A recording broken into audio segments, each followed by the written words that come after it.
Get out of my seat now! Those were the last words Angela heard before she got knocked out. The lunch rush at Millie's diner had settled into its usual rhythm. Plates clinked, spoons scraped. Somewhere in the back, the line cook whistled the same 2 notes he whistled every day. Angela Walker sat in booth 4, the same booth she had claimed for 11 years. She was a small woman, barely 5 feet tall, wrapped in a floral cardigan she had sewn herself. Her hair had gone silver sometime in her 70s, and she had stopped caring when. She didn't look old. She looked permanent, like she was built into the furniture of this town and nobody remembered a time without her. "Morning, Mrs. Walker," said Patty, the waitress, setting down a fresh cup of black coffee without being asked. Patty was 19. She wore her apron tied tight and her smile looser. "The usual?" "You know me too well, sweetheart." Angela wrapped both hands around the mug. Her fingers were knotted with arthritis, but steady.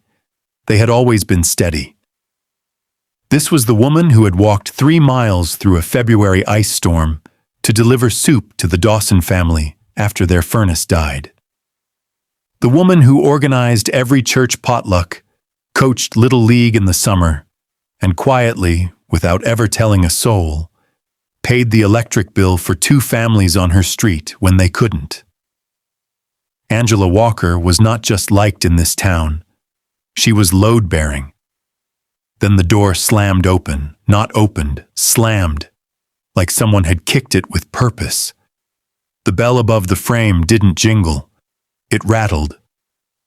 Sheriff Dennis David filled the doorway the way a bad mood fills a room. He was a thick man, wide shoulders, short neck, jaw like a cinder block. His uniform was pressed sharp, and his badge caught the light just right, which was how he liked it. The badge was the point. It was always the point. Conversations didn't just stop. They collapsed, mid-sentence, mid-bite. Like someone had pulled a plug out of the wall. Dennis didn't sit. He never sat. He walked the aisle between booths the way a landlord walks through a tenant's apartment. Slow, unhurried, making sure everyone knew whose space it really was. His nightstick tapped against his thigh in a rhythm that had no music behind it. He stopped at Angela's booth. She didn't look up. She kept her eyes on her coffee, blowing the steam the way she had done 1,000 times before. Her heart, though. Her heart was doing something else entirely. "You're in the wrong seat, Angela." His voice was gravel dragged across concrete. There were 12 empty booths in that diner. "Morning, Sheriff," Angela said. Calm, polite. The way you'd talk to a dog you weren't sure was friendly. "I didn't realize this one was taken." "It is now." Before I continue with the sheriff did and would later regret, hit subscribe because what you are about to find out is jaw-dropping. Dennis leaned down, both hands on the table, close enough that she could smell the coffee on his breath and something sour underneath it. He had been sheriff for 13 years. His father had held the title for 14 before that. The badge was a family heirloom in this town, passed down like a curse. "And I don't like the way you parked that sedan of yours out front," he said. "Crooked. It looks sloppy." "I parked between the lines, Sheriff. Same as always." "Are you arguing with me?" The diner was so quiet you could hear the refrigerator hum in the kitchen. Patty, behind the counter, gripped the coffee pot so tight her knuckles went white. The line cook had stopped whistling. Everybody in that room knew exactly what was happening. Dennis was bored. Dennis was angry about something else.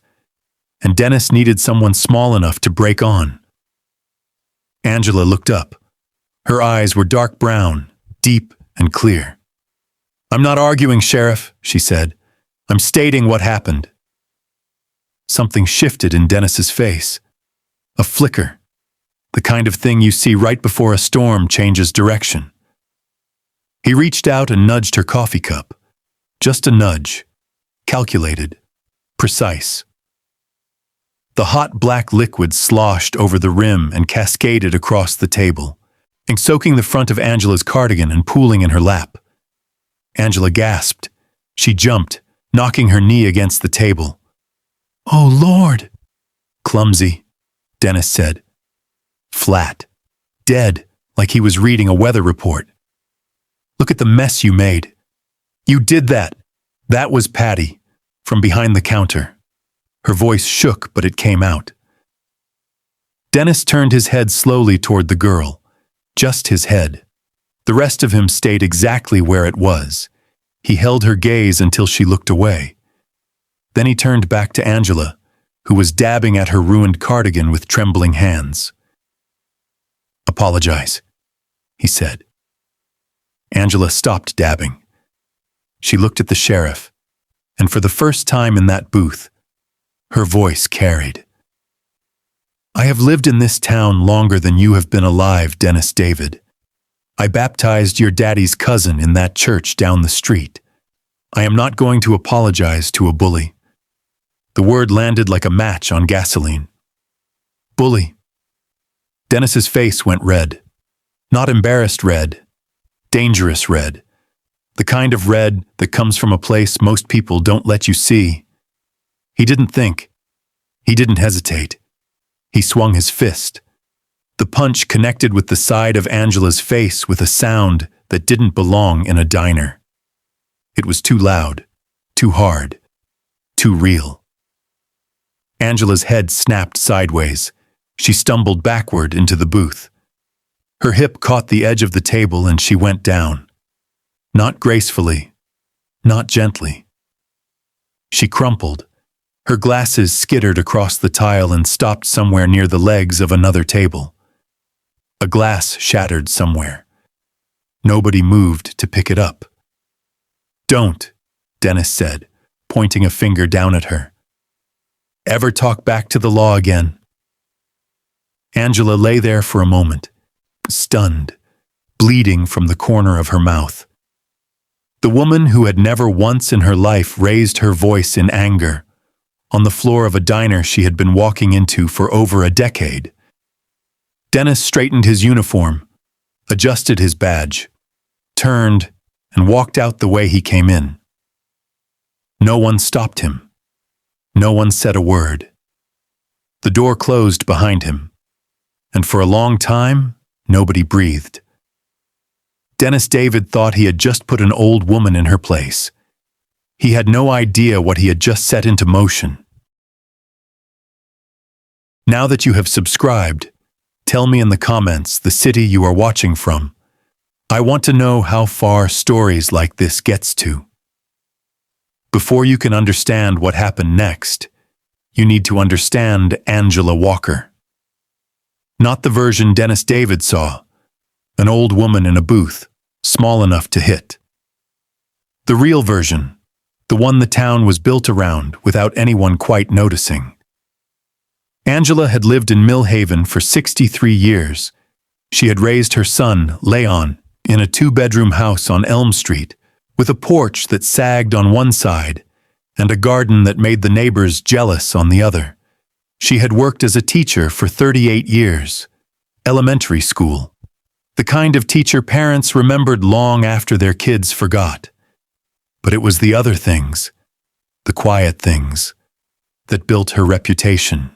When the Harrington family lost their home to a fire in the winter of 2009, Angela organized the fundraiser before the ashes were cold. When old Mr. Tate couldn't afford his medications, it was Angela who made sure they showed up on his porch every month, anonymously, until he figured it out and cried in the middle of a church service trying to thank her. People loved Angela Walker the way you love a lighthouse. You didn't always think about it, but you always knew it was there. And here is the other side of that coin. People in Millhaven were afraid of Dennis David. Not the healthy kind of afraid, the kind you feel around someone with authority when everything is working the way it should. This was the other kind. The kind that makes you check your rearview mirror twice. The kind that turns grown men into quiet men. Dennis had been sheriff for 13 years. In that time, 2 complaints had been filed against him. Both had disappeared. No record. No follow-up. The woman who had filed the first one moved out of town 6 months later. The man who filed the second one stopped talking about it entirely and never explained why. Millhaven was not a bad town. It was a scared town, and scared towns don't fight back. They just get quieter. So when Dennis punched Angela Walker in Millie's diner that Tuesday morning, nobody intervened. Not because they didn't want to, because they had learned over 13 years that wanting to wasn't enough. But Angela's son wasn't from Millhaven anymore, and the rules Angela's son played by were not the same rules Dennis David knew. 47 minutes after Dennis David walked out of that diner, Angela Walker sat on the edge of a booth with an ice pack pressed to her face. Patty had brought her a towel, then a glass of water, then sat down next to her and just stayed. Sometimes that's the only thing you can do. The other customers had gone quiet in that particular way. People go quiet after witnessing something they can't explain away. 2 of them left without finishing their meals. One of them, a man named Gerald Putz, who had been eating at Millie's every morning for 12 years, left without paying. First time ever. Nobody called the police. Think about that for a second. The police were the problem. Angela sat still for a long time. The ice melted against her skin. The bruise on the side of her face darkened by the minute, turning from pink to purple in a way that made Patty look away every time she glanced over. Then Angela pulled out her phone. She didn't scroll through contacts. She didn't hesitate. She pressed one number, 1, and held the phone to her ear. It rang twice. "Mom?" Leon Walker's voice was calm the way deep water is calm. Controlled. Professional. He was, at that moment, sitting in his office at Naval Station Norfolk, reviewing logistics for a joint operation he had spent 4 months building.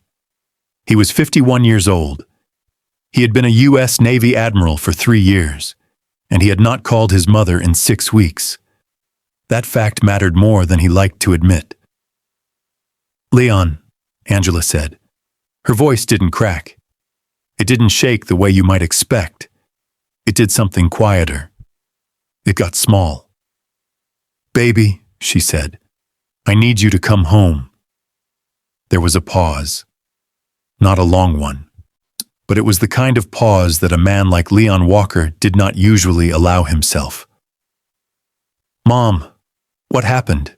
she told him. She told him plainly. No drama, no exaggeration.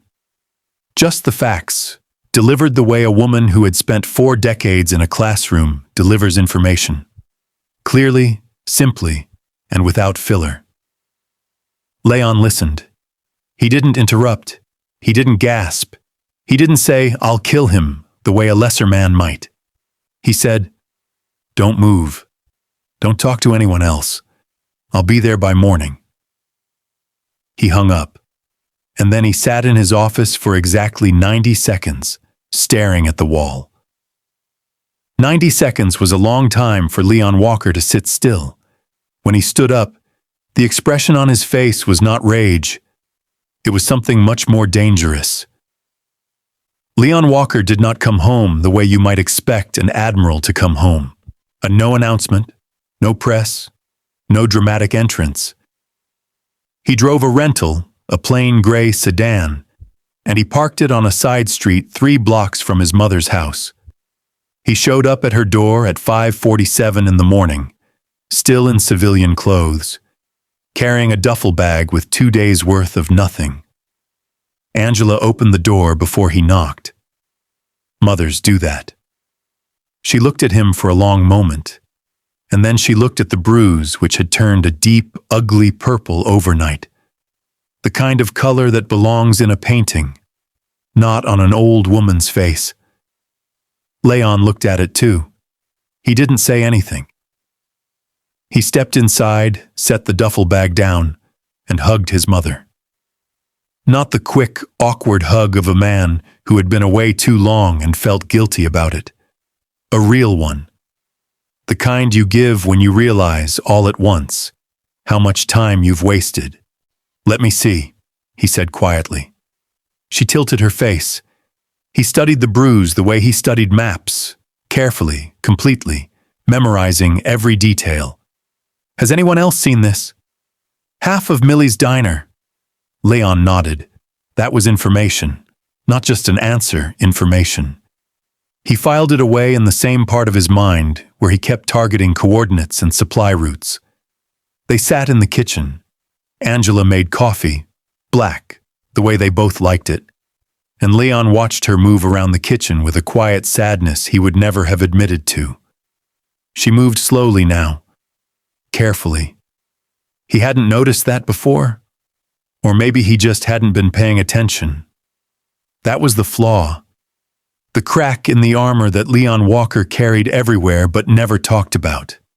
He was brilliant at strategy, at systems, at command. He could read a battlefield the way a poet reads a poem. Every line, every pause, every hidden meaning. But people? The people closest to him? He had kept them at arm's length for years, not out of cruelty, out of control. Leon believed that closeness made you vulnerable, and vulnerability, in his world, got people killed. He had sacrificed his marriage for that belief, his friendships, and slowly, quietly, without ever meaning to, he had sacrificed his relationship with his mother. 6 weeks without a phone call. He looked at the bruise on her face. 6 weeks. "Tell me everything you know about Dennis David," he said. Angela sat down across from him, wrapped both hands around her mug, and began to talk. She talked for 2 hours, and by the time she was done, Leon Walker had the beginning of a plan. Leon did not go to the police station. He did not walk into Dennis David's office and put his fist on the desk. He did not do any of the things that felt good in the first 5 seconds and destroyed everything in the next 5 minutes. Instead, he spent 4 days doing nothing that looked like anything at all.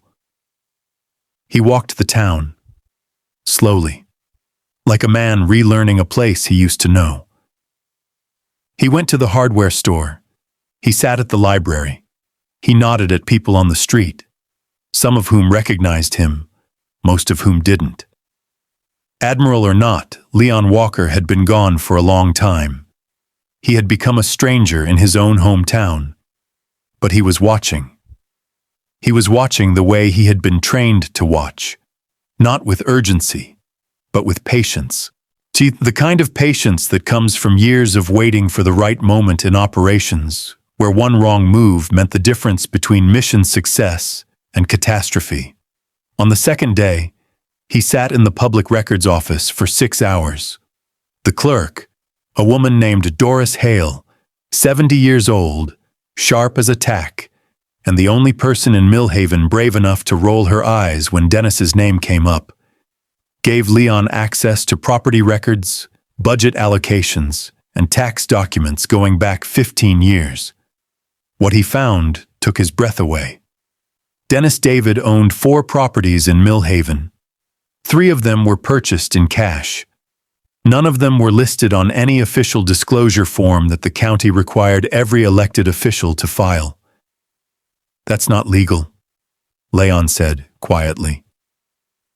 Doris looked at him over her reading glasses. "No," she said. "It's not. But nobody in this town has the nerve to say that out loud."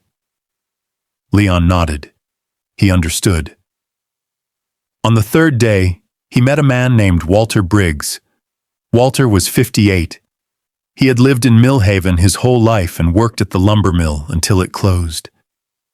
He sat on his porch in the afternoons and smoked a pipe and didn't talk much to anyone. Leon knocked on his door because Angela had mentioned his name, once casually, as someone who had trouble with the sheriff a few years back. Walter didn't want to talk. Leon didn't push. He just sat on the porch steps and drank the water Walter offered and let the silence do its work. It took 40 minutes. "He threatened my daughter," Walter said finally.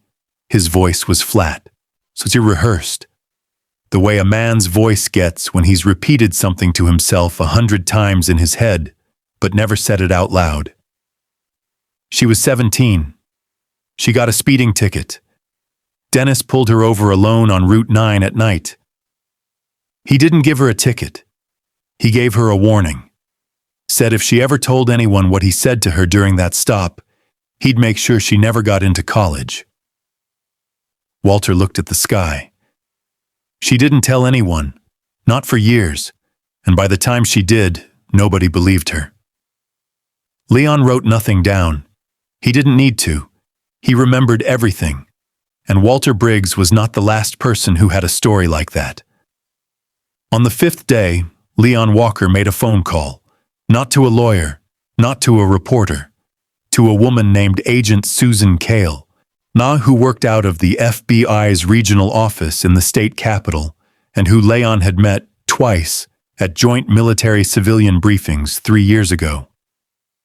They had spoken for maybe 20 minutes total across both meetings, but Leon had paid attention, because Leon always paid attention, and he had noticed something about Cale that he respected. She was relentless. She had a unit that specialized in exactly one thing: local law enforcement corruption. "I have a sheriff," Leon said, without preamble.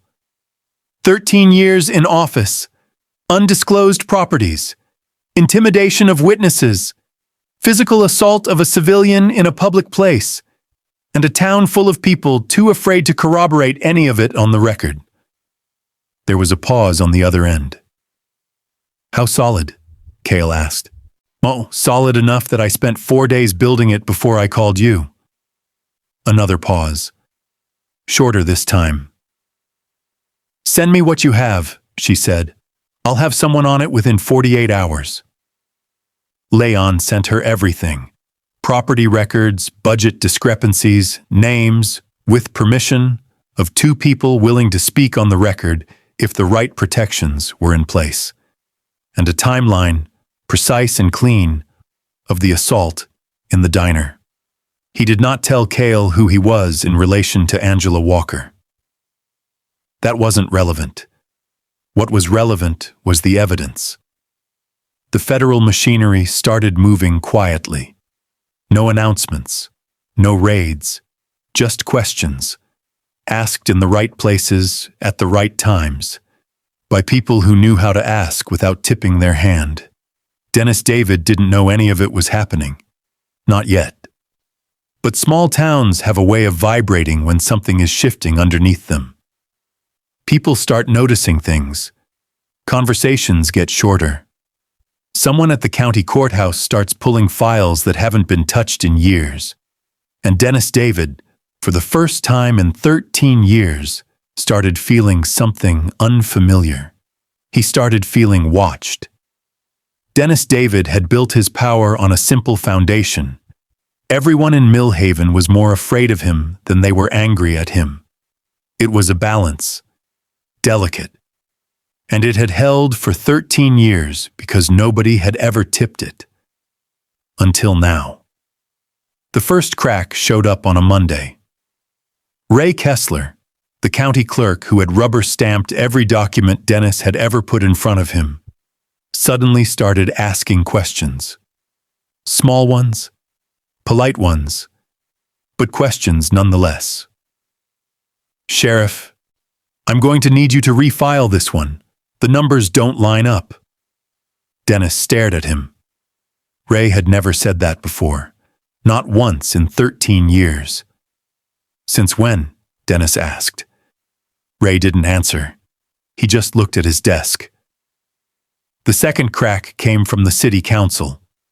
Councilwoman Patricia Yoon, who had voted with Dennis on every budget decision since she took office, stood up at the Tuesday meeting and asked for an independent audit of the sheriff's department finances. The room went still. Dennis turned to look at her. Patricia didn't flinch. She folded her hands on the table and said very calmly, "I think it's overdue." She had gotten a letter that morning. No return address, just a list of numbers. She recognized immediately what they were. Property values that didn't match public records. She didn't know where the letter came from. She didn't need to. Dennis left that meeting early. He drove home. He sat in his truck in the driveway for a long time before he went inside. Something was wrong. He could feel it the way an animal feels a change in pressure before a storm. The air in the town had shifted. People who used to look away when he walked in now looked at him, not with fear, but with something else, something harder to name. He started making calls, old allies, people who owed him favors, but the phone calls went longer than they used to. People hesitated before answering. When they did answer, they were polite in a way that felt rehearsed. Dennis sat in his office that night, alone, and thought about the punch he had thrown in the diner. For the first time, it occurred to him that it might have been a mistake. A desperate man with a badge is the most dangerous thing in a small town. Leon Walker knew that. He had seen it in command scenarios. He had read it in intelligence briefings. And now he was watching it happen in real time. Dennis David began to escalate.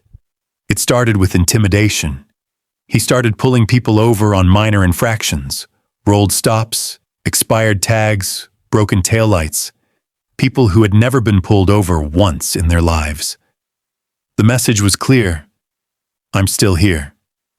I still have power. Then it got worse. On a Wednesday evening, Dennis showed up at Walter Briggs's house, unannounced. It was dark. Walter's daughter, who was visiting from out of state, opened the door and found the sheriff on the porch. No flashlight, no radio call log. Just him. "Nice night," Dennis said. Quiet. The kind of quiet where you don't want anything disturbing it. He didn't come inside. He didn't have to. He turned and walked back to his truck and drove away. Walter called Leon the next morning. His voice was different this time, not just scared, angry. "He knows," Walter said. Leon had expected this. He told Walter to document the visit, write down the time, the date, exactly what was said. Then he called Agent Cale. "He's escalating," Leon said. "I know," Cale said. "We're moving faster, but I need one more thing before we can move publicly." "What?" "Someone willing to go on the record, not anonymous, not secondhand, someone who was there." Leon hung up the phone and sat with that for a while. Then he picked it up again and called the one person he hadn't thought to call yet. He called Patty, the 19-year-old waitress who had spoken up in the diner that morning, the one who had said, "You did that," and watched Dennis's eyes go dead. Patty answered on the second ring. "Mrs. Walker's son," she said, like she had been waiting. It happened on a Friday. The kind of ordinary Friday that small towns forget the moment it starts. Nothing special on the schedule, nothing unusual in the air. Until 9:15 in the morning, when 2 FBI vehicles pulled into the Millhaven town square. They parked quietly. No sirens. No flashing lights. 2 agents stepped out, one of them Agent Cale herself, and walked into the sheriff's office like they had an appointment. Dennis David was at his desk when they walked in. He looked up. He saw the badges. And in that moment, that single, the unmistakable moment, something changed in his face. The confidence didn't disappear. It cracked. like a mask that had been holding for a very long time and had finally run out of glue. "Dennis David," Cale said, "you're under arrest on federal charges of corruption, abuse of authority, assault, and intimidation of public witnesses." She read the charges. Clear, precise, no drama, the way you read a document that matters. Dennis stood up slowly. He didn't resist. He didn't argue. He looked at the charges, all of them, every page, and his jaw tightened, but he said nothing. The arrest was fast, quiet, professional. But here's the thing about small towns. Nothing stays quiet for long. By 9:30, someone had posted a photo online. By 9:45, it had been shared 40 times. By 10, the local news was there. By 10:30, the state news was there. By noon, it was national. The evidence was released publicly that afternoon. Not all of it, some was sealed for the investigation, but enough. Enough for the people of Millhaven to see what their sheriff had been hiding for 13 years. The undisclosed properties, the suppressed complaints, the budget discrepancies, the pattern of intimidation, documented, dated, and verified by federal investigators. People stood on the sidewalk outside the courthouse and read the documents that had been posted on the community board. Old school, printed out, stapled together, and they were quiet for a long time. Then someone said, 13 years? And someone else said, how did we not see this? And a woman near the back, nobody got her name, said, we saw it. We just didn't say it. The town understood something that afternoon that it had not understood before. The problem was never just Dennis. The problem was the silence. And that silence was finally, irreversibly over. 3 weeks after the arrest, Millhaven looked different. Not physically. The buildings were the same. The roads were the same. Millie's diner still served the same coffee and the same food, and Patty still worked the morning shift. But the air was different. The way people moved through the town was different. Lighter. Like someone had taken a weight off every single person's shoulders at the same time, and none of them had realized how heavy it was until it was gone. Dennis David was denied bail. The charges were serious. The kind of serious that federal prosecutors take personally. He was held in a county facility 2 towns over, and every time someone mentioned his name in Millhaven, it was in the past tense, like he was already history. The town council moved quickly. Patricia Yoon led the effort to install a civilian oversight board for the sheriff's department, the first one in the county's history. Ray Kessler, the clerk who had finally started asking questions, volunteered to serve on it. Doris Hale, the woman from the records office who had rolled her eyes at Dennis's name for years, was appointed chair. Millhaven was not perfect. It was still a small town with all the limitations that came with being small, but it was no longer afraid, and that made all the difference. Angela Walker went back to Millie's diner on a Tuesday. She sat in booth 4, her booth, and ordered her usual. Black coffee. A slice of pecan pie if it was fresh. Patty brought it over without being asked, the way she always had. The bruise on Angela's face had faded to a faint yellow shadow. It would be gone in another week, but it had served its purpose. It had been seen. It had been witnessed. And it had been answered. Leon sat across from her. He had been home for 2 weeks now. Not staying at a hotel, not in and out, actually home. Sleeping in his old room at first, which made Angela laugh. And then in the guest room, which made her laugh more. He called his office every morning and handled what needed handling from a distance. The Navy understood. His people understood. Some things mattered more than the job. He had spent most of his adult life believing the opposite. "You didn't have to do all that, you know," Angela said, stirring her coffee even though she hadn't added anything to stir. "Yes, I did. You could have just called a lawyer." Leon looked at her, really looked at her, at the woman who had raised him alone, who had worked 2 jobs to keep them fed, who had walked 3 miles through ice to bring soup to a family that wasn't hers. "Mom," he said, "you called me." "That was enough." Angela smiled, the kind of smile that doesn't need words. Outside, Millhaven went on the way small towns do. Quietly, imperfectly, and together. The diner was full. People talked. Someone laughed. Patty refilled coffee for the 3rd time without being asked. And for the first time in a very long while, nobody checked the door when it opened. Thank you for watching this story to the end. If you enjoyed this story, you will surely love the next one. It's as interesting and even more intriguing as can ever imagine. I'll see you in the next one.